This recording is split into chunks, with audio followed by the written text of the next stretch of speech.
"Sir, the public seating is back that way." Walter didn't turn.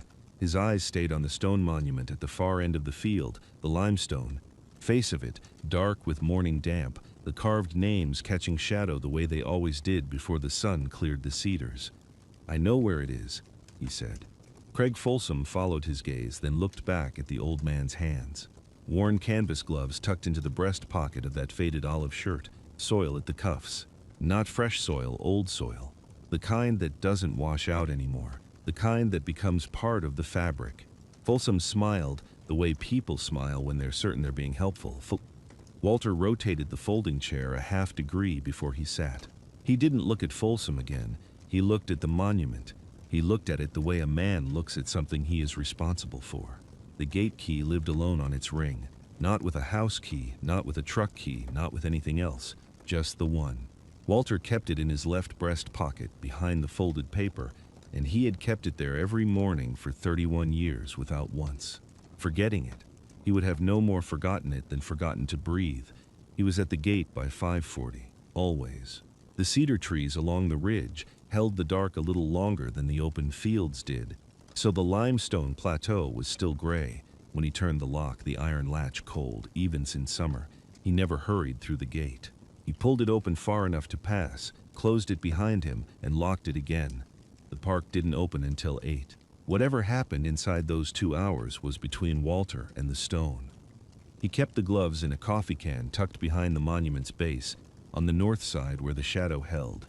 He'd replaced them. He'd lost count how many times. The fingers went first, worn through to nothing from the same motion repeated 10,000 mornings. Thumb and forefinger pinching at the base of a weed, pulling slow and steady so the root came with it. He never yanked. Yanking left the root. Leaving the root meant it came back, and he did not have patience for things that came back. The weeds were worst at the base of the stone, where the gravel ended and the raw ground began. That narrow strip of earth, maybe 4 inches wide, where the monument's foundation met the soil. That was where things tried to grow that had no business growing. He cleared it every morning. It took 20 minutes when the ground was dry, 40 when it was wet. He'd never skipped a morning for weather. 3 names on that stone sat at Walter's eye level when he knelt. Not the highest names, not the most prominent. They were in the middle section, carved in the same neat block letters as all the others, no different to look at. But Walter knew the cut of those particular letters the way a man knows a scar. He had written the mission order that sent those 3 men to the place where they died. He had recommended them by name.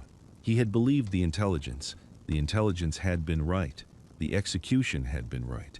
They had succeeded, and they had not come home, and both of those things were true at the same time, and had stayed true for 31 years.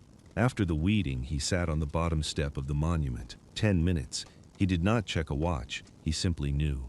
He rested his forearms on his knees and looked out at the cedar line and listened to whatever was moving in the early dark. Birds mostly, and sometimes the distant sound of a truck on the county road. He did not pray out loud. He did not speak at all. But his lips moved sometimes, slightly, and what they formed was not words so much as names. He always removed the folded paper from his pocket at some point during those 10 minutes. He set it on his knee. He did not unfold it. He already knew what it said. He had written it by hand from memory years ago. The ink faded now to the color of old bruise, and the fold lines had worn so thin that the paper felt like cloth where they crossed. 3 names. That was all the paper held. He returned it to his pocket before he stood. He locked the gate behind him on the way out. He drove the 7 miles home. He made coffee. He came back at 8 like everyone else, through the public entrance, without the key, the same as any other visitor. Nobody knew. That was not an accident. "You want the usual, Walter." He was already sitting. Not in the booth by the window. He never took that one. He took the one against the back wall, 3rd from the left, and he'd moved the chair a fraction before settling into it. Not enough that you'd notice. Not enough that he noticed. Just enough that the door was in his line of sight without him having to turn his head. "Please," he said. That was the whole exchange. The waitress, a woman named Patrice who had been taking his order for 11 years, wrote nothing down. Black coffee, 2 eggs over easy, wheat toast dry. He ate the same breakfast every day at the same table and left a tip that was always exactly $1 more than the bill. Regardless of what the bill said, his hands were the thing, if you watched long enough to notice. Wide hands, the knuckles mapped with old scar tissue, the kind of scarring that doesn't come from one bad moment, but from years of accumulated contact with things that cut and abraded and burned. They moved through the morning with a quality that was almost mechanical, not stiff, but exact. He lifted the coffee cup and set it down. One motion. It did not drift, did not shift a millimeter after he placed it. When he folded back a corner of his napkin, the fold was clean and did not spring open again. Patrice once said to the cook that watching Walter eat breakfast was like watching a man diffuse something. He drove the 7 miles home after, the same route. Not because there wasn't another way, there were two, but because this road passed the turnoff of the Memorial Park, and from the top of the hill before the turnoff, on a clear morning, you could see the cedar trees and the top of the stone monument above them. He slipped down when he passed it. He just looked. His farm was 43 acres of Middle Tennessee limestone country, the fields doing roughly nothing productive anymore, which suited him. The house was a single-story white frame structure with a covered porch that had 3 chairs on it, all facing the yard. Inside, the kitchen was clean the way a barracks kitchen is clean, nothing left out that didn't belong. Everything in its position, the dish towel hanging on the oven handle with its edge squared to the drawer below it. One photograph on the kitchen wall, 8 inches by 10, black and white, slightly overexposed at the edges. 4 men in the frame. He was one of them, though you wouldn't immediately know it. He was on the far right, partially turned, looking at something outside the frame. The other 3 faced the camera. None of them smiled. The photo had been positioned on the wall with specific intention, facing slightly away from the window, so the afternoon light never reached it directly. The colors in a black and white photo don't fade, but something else does, given enough sun. He'd been careful about that for 30 years. The names of the 3 men in that photograph were carved into the limestone face of the monument at the County Memorial Park. He had positioned the photograph himself the week the monument was dedicated, and he had not moved it since. He visited the monument every morning before dawn. He visited the photograph every evening before bed. He did not see the contradiction in this. There was none. They were different kinds of vigil for different kinds of need, and both of them were private. And private was the only way he knew how to carry something that heavy without putting it down. On the folded piece of paper in his breast pocket were 3 names, written in his hand, worn at the fold lines from 31 years of daily handling. He had never shown it to anyone. The color guard had the spacing wrong. Walter saw it from 40 yards out. The interval between the second and third rifle was 2 inches too wide, and the third man's left heel was drifting. Nobody else in the folding chair rows would notice. Walter noticed it the way he noticed the half-degree rotation, the way he noticed the door. Automatically, without deciding to. He moved along the gravel path at the pace he always moved, not slow, not fast. The pace of a man who has been everywhere he needed to be and arrived on time. And the morning sun was already warm enough that the limestone plateau was throwing heat up from the ground, which meant by noon it would be miserable, which meant the general's staff would want to move the timeline up, which meant someone would get sloppy about the setup, and that thought arrived in Walter's mind and stayed there, quiet and specific, while he walked. Craig Folsom had a clipboard and a lanyard, and the expression of a man who had organized 16 of these ceremonies and intended to organize 16 more. Sir. He stepped to the side, not quite blocking, just redirecting. Reserved sections for invited guests and family of the fallen. General staff, dignitaries. Public seating is right back there. We've got good chairs, you'll have a clear view of the monument. He said it the way people say things when they believe they are being kind. Walter looked at the monument. The 3 names were in the second column, third panel from the left, carved at eye level for a standing man of average height. He knew the exact depth of the cuts in the stone. He had measured them once with his thumb. "I know where it is," he said. Folsom hesitated. Walter was already turning, not because he had been told to, and not because he agreed, but because the argument wasn't worth what it would cost the ceremony, and because he could see the monument from the public rows as clearly as from anywhere else, and because 31 years had taught him that proximity was not the same thing as presence. He took the chair on the aisle end of the third public row, adjusted it the half-degree without looking down, and sat. The folded paper in his breast pocket pressed against his sternum, he left it there. Folsom moved back toward the reserved ropes with the clipboard braced against his side, satisfied. 2 young women from the county committee were stringing a new banner above the main pathway. One of them glanced at Walter, then away. The color guard resumed its rehearsal, the spacing still wrong. Walter watched the monument, not the ceremony setup, not the chairs being arranged, not the PA system being tested, not the general's convoy pulling through the main entrance in 3 black SUVs with county sheriff escorts front and rear. He watched the stone. The third name in the second column caught the morning light the way it always caught it, the engraved letters going shadow dark when the sun was low and east. He had watched it do that 11,000 times, give or take. The paper pressed against his sternum. He had not eaten breakfast.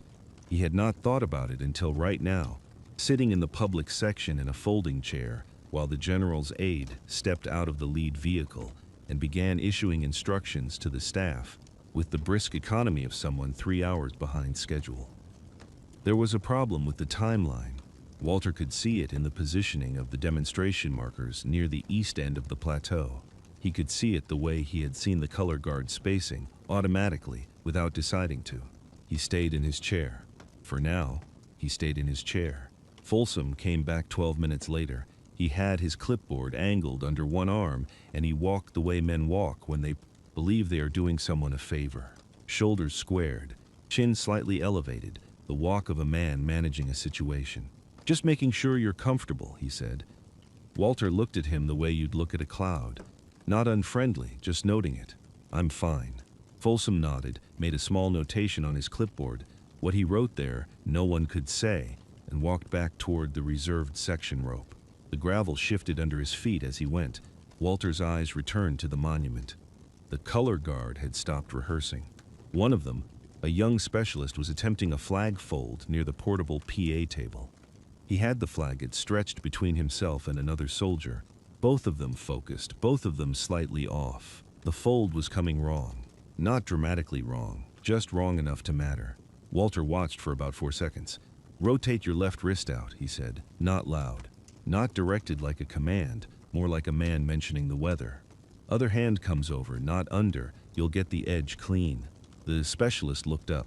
He looked around first because the voice had come from behind him and from 30 feet away, and there was no reason a man in the public section should be speaking to him at all. "Sir, wrist out." The corneral lay flat. The specialist looked at his hands. He adjusted. The flag fold came clean, the corner sharp and crisp, the triangle tight. The other soldier watched this happen and said nothing, but he glanced toward Walter's direction for just a moment longer than he needed to. Folsom noticed none of this. He was back at the rope. He came over again at the 30-minute mark, this time with more purpose, a small laminated seating chart materializing from somewhere. "Sir, I want to make sure the reserved section is available for verified attendees. I hope you understand. It's a question of protocol." Walter did not look at the seating chart. "I understand protocol," he said. Something in the way he said it made Folsom slow slightly, the way a man slows when a step turns out to be lower than he expected. But he recovered, smiled with his mouth. "Wonderful. We appreciate your attendance, sir. We really do." He went back to his clipboard. It was around that moment that the access road opened up. 3 black vehicles appeared through the cedar tree line. Big, government plate SUVs moving in the deliberate way of an official motorcade. Not fast, not slow, each one the same distance from the last. Behind them a staff car, Tennessee plates, but the small flag on the antenna was not the state flag. People noticed. Conversations shifted. Folsom straightened his jacket. And out ahead of the vehicles, already through the gate, already on foot across the gravel, was a young woman in civilian clothes moving with the efficient stride of someone who had already read the terrain and made her assessments. Laptop bag over one shoulder, tablet in her left hand, short dark hair, no nonsense, and eyes that were taking inventory of the field as she crossed it. Dara Osi, the general's senior aide, walked like she had places to be and the map already memorized. She was 30 feet from the monument base when she slowed. Not because of anything alarming, because of the weeding gloves. They were tucked behind the base of the monument, in the narrow shadow where limestone met grass. A single pair of worn work gloves, the fingertips gone thin as paper, placed there with the same care you'd place a folded flag. She looked at them. She looked at the monument. She looked across the gravel toward the public seating section, where a man in an olive green work shirt was sitting with his back to nothing, watching the motorcade come in. She filed it and kept walking. Folsom had his clipboard at chest height again. "Sir, I just want to make sure we're all on the same page here." Walter was watching the color guard. The guidon bearer had his left hand a half-inch too low. Walter did not say anything about it, because the reserved section is specifically for credentialed attendees and active duty personnel, and I know that can seem. "I understand," Walter said. "Exclusionary, but the committee spent considerable time designing the seating arrangement too." The staff sergeant came across the gravel at a pace that wasn't quite running. His name tape said Renshaw. He was maybe 26, and something in his face had gone the particular flat color of a man doing math he doesn't like the answer to. He went straight past Walter, straight past Folsom. He leaned down to the general's aide, Captain Something, who was standing at the rope line, and he spoke low and fast. The aide's head came up. Renshaw spread a map across the aide's forearm. It was a site survey overlaid with a fire control grid, and even folded open like that, the problem was visible to anyone who knew what they were looking at. The live fire demonstration lane, the placement markers, the soil composition notation in the lower right corner of the overlay. Walter was 12 feet away, in the public seating section where he belonged. He said grid 447, 9 not loud. He didn't raise his voice. He said it the way you'd say pass the salt. Just information offered to no one in particular. Renshaw's head turned. "That's your karst boundary," Walter said.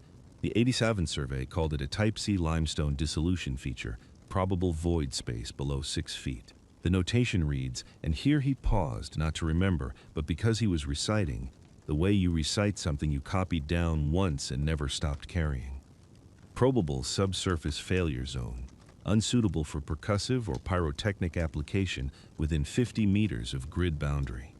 He looked at the map from where he sat. Your marker is inside that 50 meters by about 8. Nobody moved. Folsom still had his clipboard at chest height. Renshaw crossed to Walter in 4 steps. He held the map out without saying anything. Walter looked at it for 3 seconds, took the pencil from Renshaw's breast pocket without asking, and drew a line. Not approximate. The pencil moved without hesitation, marked a boundary arc, and stopped. Then Walter turned the map slightly and wrote 6 words in the margin, small and even, the corrected fire control restriction. He handed the map back. "You'll want to shift the demonstration lane 40 meters west-northwest," he said. "The ground's solid there. Was solid in 87, won't have changed." Renshaw looked at the notation, then at Walter, then at the notation again. He started. "Move the lane," Walter said. "Not hard, just clear." Renshaw moved. He was already keying his radio before he'd taken 2 steps. The aide looked at Walter for a moment, then he looked at Folsom. Then he walked away without speaking, the map rolled up and tucked under his arm like something that had almost gone very wrong. Folsom stood there. The clipboard was still up. He lowered it, slowly, the way a man lowers something when he's not sure what to do with his hands. Walter turned back to the monument. The color guard had corrected the guidon hand. He might have noticed that, or he might have been looking at something else entirely, at the names on the stone that were visible even from this distance if you had spent 31 years learning exactly where each one sat. He folded his hands in his lap. The gravel popped and settled under the departing footsteps. He waited. Dara's fingers stopped moving on the tablet. She'd been scrolling fast, cross-referencing, the kind of search that takes trained people 20 minutes. She'd done it in 4. But now her thumb was still, and she was reading the same line again. Then again. She walked to the general without speaking, didn't announce it, just held the tablet out at his eye level, angled so he could read it standing. He read it standing. Brigadier General Leon Marsh had commanded 2 combat brigades, done 3 rotations through the sandbox, and sat through more classified briefings than most men ever received clearance for. He was not a man who reacted to things in front of people. He rose from his chair. The movement was quiet, almost slow, just a man getting to his feet. But the 12 officers seated around him came up with him, not because anyone spoke, not because he gestured, but because they were watching his face, and his face told them exactly what the tablet said. The field went still, not gradual, not the slow fade of a sound system cutting out. Immediate. The PA hummed at a frequency that suddenly had nothing to compete with. Folsom's clipboard was still in his hand. He hadn't moved it. His pen was out, the cap on. Some note half formed in his mind about the seating rearrangement. He stood between the rows of public chairs and the reserved section rope, and he looked at the 13 men who had risen, and he had no framework for what he was seeing. Dara walked the tablet back across the gravel. She stopped in front of Walter. She turned the screen toward him. He looked at it for 3 seconds, maybe 4. His hands were on his knees, still as tools in a drawer. He read what she had pulled, the after-action addendum, the declassified portion, the designation at the bottom. His designation, rank classification marker, and 3 letters he had not heard, spoken in a public place in 31 years, gray ledge. He didn't react the way people react in stories. He didn't straighten. He didn't exhale some long-held breath. He looked at the screen the way a man looks at a survey map, reading it for accuracy, confirming what he already knows is there. He looked up. General Marsh had crossed the gravel. Not at a march, just walking. The way you walk when the protocol no longer seems to match the moment, when something more direct is called for. He stopped 2 feet from Walter. Read him the way the senior men in that field learned to read each other. Not rank, not age, not condition. Something underneath. Then he said, quietly, Command Sergeant Major Pruitt, not a question, not a greeting, a recognition. Walter said, nothing. Marsh brought his hand up. Slow, deliberate, the full movement of a formal salute held for 3 full seconds. Behind him, without a word exchanged, without a command issued, 11 of the 12 officers followed. The 12th, the youngest, a captain who had been watching the others, followed half a breath later, and you could see him understand what he was in the middle of, even as he did it. The color guard, 40 yards out, stopped rehearsing. No one had told them to. Walter let it hold for a moment. Then he returned it, simple, clean, no theater, the same way the old ones always do it. The way that doesn't look like a gesture at all, just a thing that is done because the situation requires it. Folsom had not moved. He was still holding the clipboard. His pen was still uncapped. He was looking at Walter, this man he had redirected 3 times.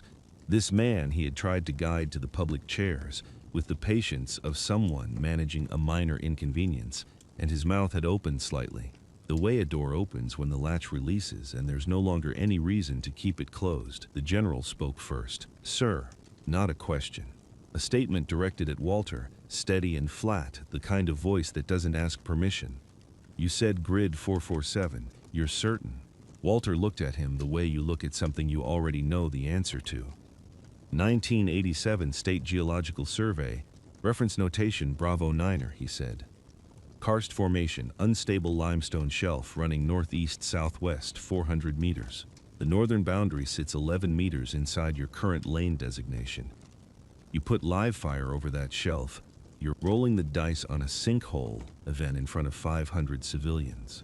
He said it the way you say something that has always been true and will continue being true whether you say it or not. The general's staff captain was already moving. He had the site map out, the printed one with the red outlined lanes, and he covered the distance between them in 4 long strides and held it out. Walter took it. He didn't ask for a pencil. He produced one from his breast pocket, the same pocket that held the folded paper, and he bent over the map where he sat. Still in the public chair section, still in the folding chair he'd been guided to by a county official with a clipboard, and drew the karst boundary in a single continuous line, without lifting the pencil, no hesitation, no correction, 1 pass. Then he wrote 4 words in the margin in block print, the kind of handwriting that comes from filling out range cards in the dark, from writing in the margins of classified documents on forward operating bases with no light source but red-filtered lamp. He held the map up. The captain took it. Reroute the lane 30 meters west, Walter said. You'll clear the shelf with room to spare. Have your range officer walk the new boundary before you set stakes. The captain was already on his radio. 12 officers were still standing. The general hadn't sat back down. He was looking at Walter the way a man looks when he is rearranging something in his mind. Not quickly, not with embarrassment, but with the careful deliberateness of someone who has been wrong about something important and intends to be precise about understanding why. Folsom had taken one step backward, not a retreat, more like a man who needed slightly more distance to see the complete picture. His pen was still uncapped. He hadn't written anything in the last 4 minutes. The range officer appeared at the field's edge, radio to his ear, listening. He lowered it and looked at the corrected map. He nodded once, slowly, the way you nod when something has just made more sense than anything you've heard all week. They moved the lane. It took 11 minutes. Stakes pulled, reset, boundary flags relocated in a line 30 meters west of where they'd been staked since Tuesday.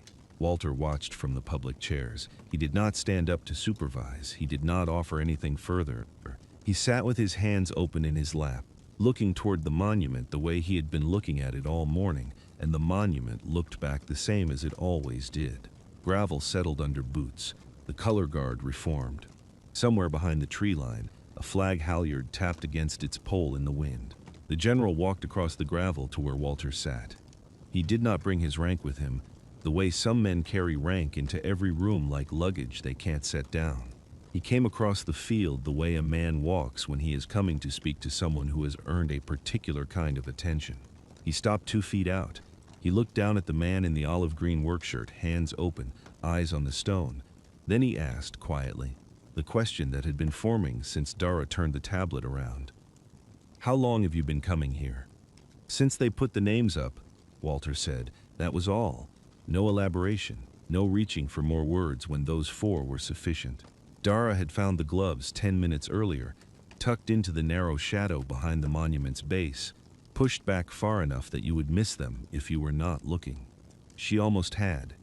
She had been walking the perimeter, still processing what had just happened in the field. 12 officers rising, Folsom's clipboard hanging at his side like something he had forgotten how to hold. And her boot had caught the edge of something soft. She pulled them out carefully. The gloves were canvas once, probably olive green. The color was gone now, washed to the color of old paper, and the fingertips were worn through entirely. Not torn, not snagged, but worn. The way fabric goes when the same pressure meets the same place thousands of times. The right thumb was almost gone. The left palm had a small careful patch, stitched in a different thread, the repair precise and tight. She brought them to him without deciding to. He was standing apart from the others, 10 feet back from the monument, in the same position she had first seen him in that morning. Not quite. Attending, not quite leaving. His eyes on the stone, she held the gloves out. He looked at them for a moment. Then he took them from her with both hands, folded them once along the worn crease they already held, and slid them into his breast pocket alongside the folded paper. That was when she saw the paper clearly for the first time. The fold lines had gone white. The paper at the creases was thin as onion skin, translucent where it had been folded and unfolded more times than paper should survive. "Is that the program?" she asked. She already knew the answer. Walter reached into the pocket and held it out to her, open. 3 names, written by hand. The ink older than she was, the letters still perfectly formed, the hand that made them unhurried and exact. She recognized the names. She had just stood in front of the monument. She knew which panel they were on, which column, which row. She had touched one of them without knowing why. Her throat closed. She had reviewed the after-action records that morning. She knew what those names meant, what operation they had been part of, and who had stood at the planning table. She knew whose voice had placed those men in the field. He had written down their names. He had carried them every morning for 31 years in a shirt pocket against his chest. He had driven 7 miles before dawn, unlocked a gate with a key he kept alone on a ring, and spent 40 minutes on his knees in the dark pulling weeds from the base of the stone that held them, not because anyone knew, not because there was a record, not because the county paid him, because he put them there. She handed the paper back. She could not speak yet. He folded it once along its ancient lines and returned it to the pocket. The general had walked up behind her. She had not heard him coming. He stood beside her, looking at the monument, And he did not say anything either for a long moment. Then, "You never submitted the amendment. Your name should be on the planning record." Walter's eyes did not move from the stone. "Mission succeeded," he said. The general looked at him, then he looked at the monument. 3 names in the 3rd column, 6th row, carved deep and filled black. He did not push further. There was nothing further to push. The answer was complete, and it always had been. The cedar trees held still around the plateau. Somewhere behind them, the color guard was forming for the final pass. The gravel shifted under someone's boot. Walter's hand moved to his breast pocket. Rested there, then dropped. The next morning, the gate swung open at 5:43. No one saw it. The county parks crew wouldn't arrive for another 2 hours. The cedar trees were dark against a sky that hadn't decided yet what color it wanted to be. Walter knelt at the base of the monument the way he always did. The new gloves were already browning at the fingertips. He worked the base stones first, the deep-rooted stuff, the kind that comes back every season and acts like it was there first. The folded paper was in his breast pocket. 3 names on it, 31 years of fold lines. He didn't pull it out. He didn't need to. He knew them the same way he knew the grid reference, the survey notation, the karst boundary. The same way he knew to check the gate latch twice and to sit on the bottom step for exactly 10 minutes before leaving. Some things you carry long enough, they stop feeling like weight. He pulled a clump of clover from between 2 limestone blocks, set it aside. Moved to the next one. The field was quiet. The names above him caught the first gray light. He worked on.